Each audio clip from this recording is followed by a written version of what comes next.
Welcome to the Explainer. Okay, let's just jump right in because we're talking about a huge moment today. India's Supreme Court is basically stepping in to draw a line in the sand, for our kind of chaotic digital world. And yeah, this is really the big question, isn't it? It's the one at the very heart of this whole debate. I mean, we're all living so much of our lives online now, so the court is asking, okay, where does free expression stop and actual harm begin? And let me tell you, that is a really tough question to answer. So you might be wondering, what got the highest court in the country involved in all this? Well, it wasn't a politician, it wasn't some big company. It actually all started with a group of online comedians. Yeah, the case that kicked this whole thing off involves some pretty popular comedians who were accused of, and I'm quoting here, abusing freedom of speech. Why? For making jokes that targeted people with disabilities. And this, as you can imagine, didn't just stay a legal thing. No way. It sparked this huge nationwide conversation about, what's funny and what's just hurtful. And this whole case really throws a spotlight on this fundamental conflict, right? It's like a classic showdown between two super important rights, and now they're clashing head-on in the digital world. So on one hand, you've got this right we all cherish, freedom of speech, the right to say what you think, to criticize, and yeah, to tell a joke. But then, on the other hand, you have this equally important right to dignity. That's the right for everybody, no matter who they are or what community they belong to live their life without being torn down or made fun of just for being themselves.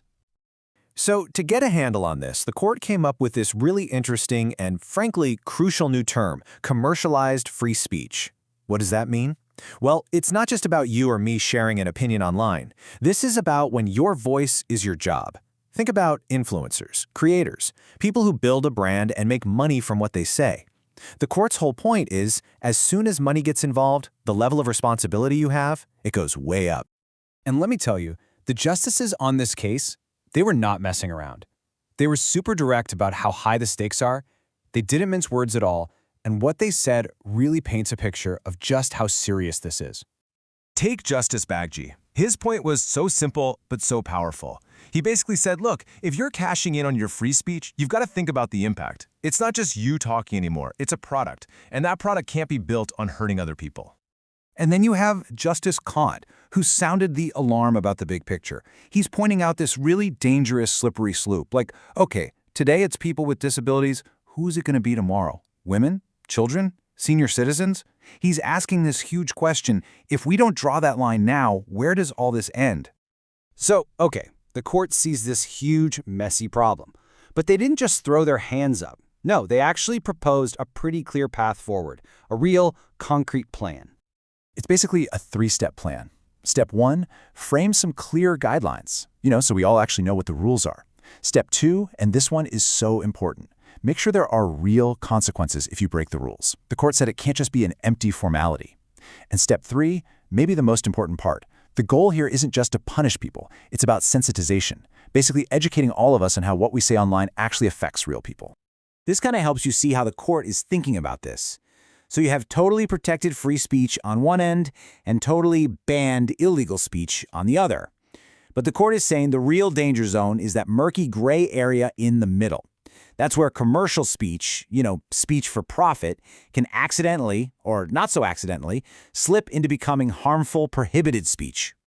And look, the court went out of its way to make this crystal clear. This is not about censorship. It's not about shutting people up or saying you can't be funny anymore. Not at all.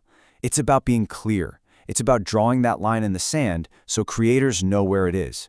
That way, you can still be creative, you can still be expressive, but we also make sure that everyone in society is treated with respect.